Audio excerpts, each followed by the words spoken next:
In the Supersport Championship, Ted Carter, the world champions and championship leaders, arrived in force with 3 riders. Young Turk Gina Sofuoglu lined up on pole, hoping to increase his championship lead, but alongside was the returning Sebastian Charpentier, who qualified second despite his injuries. Andrew Pitt, after his brilliant second last time out in Valencia, would race again, starting from the second row. Brock Parks would fly the flag for Yamaha, starting from third. His teammate Kevin Curtin, who was still out with injury, would be replaced by fellow Aussie and friend Steve Martin of Superweight fame. With the tight first corner and a few places to overtake, the first few corners would be essential. Here's Warwick Nolan and Jonathan Green.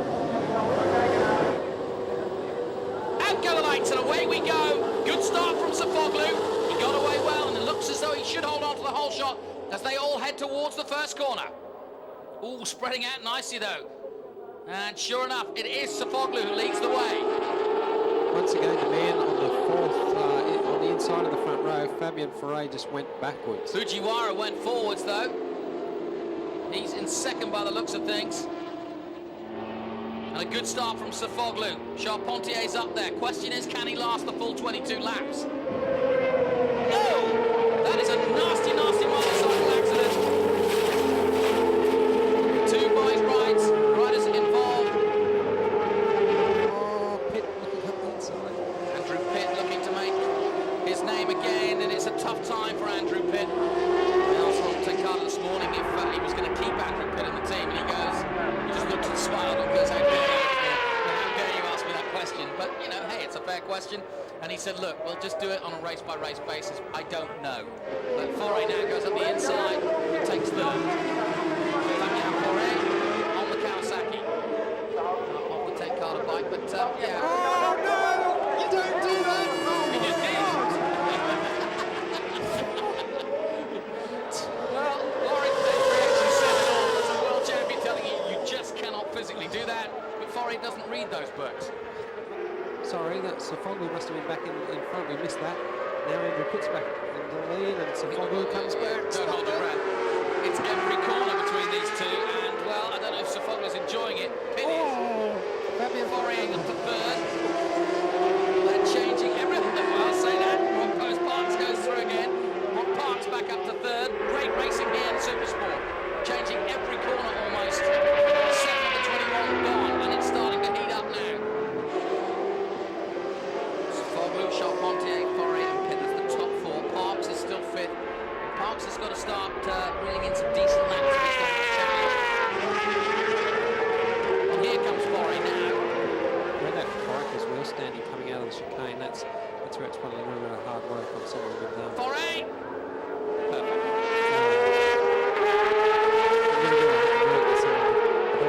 Injuries.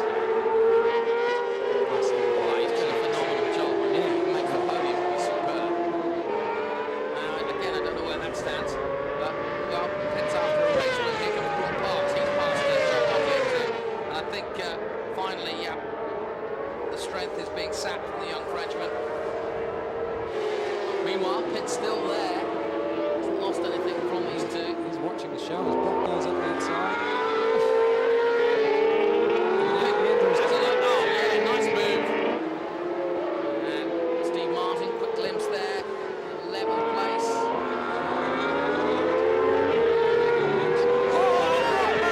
Rock goes down, and the Assen woes continue for him. Luckily, no injuries this time, but so close and yet so far. Foray up the inside. Massive manoeuvre. Can he hold it? Yes, he does. Great stuff from Foray. The crowd on their feet from that one. That was classic Fabian Foray. On to the final lap now. And Fabian thought it was over. Fabian thought that was the last lap. It's not. It's the final lap, Fabian. Oh, sacre bleu. Mon Dieu. Oh, a great rousing applause for this young man making his name. 3 wins in a row. Turkish delight yet again here in Holland. In the sunshine. Sofuoglu does it again. Cross the line, comes he's happy, isn't he? Sofuoglu makes it 4 out of 5 with that win, and he's looking very much like he's going to go all the way, bring Ted Carter yet another world title. And there's a long way to go yet. Another good performance by Pitt makes it 2 second places in a row, and that's just what the team needed to hold off the rest.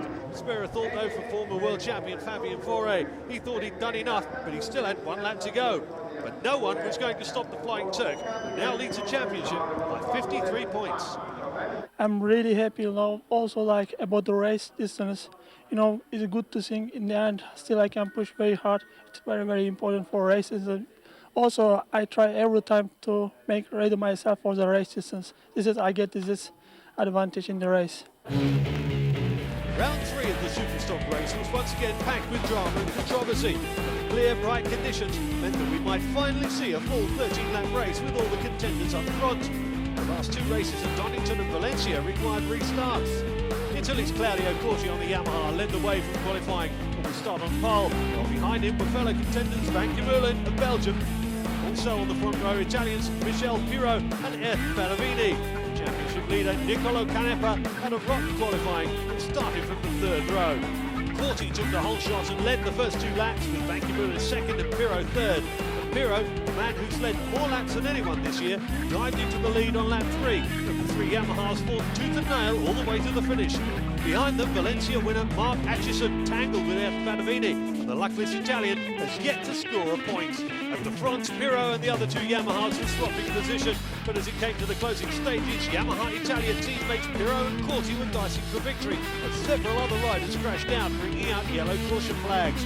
But on the penultimate lap, and still under the yellow flag, Corti overtook for the lead, and he crossed the line first. But the celebration was short-lived as he was penalised.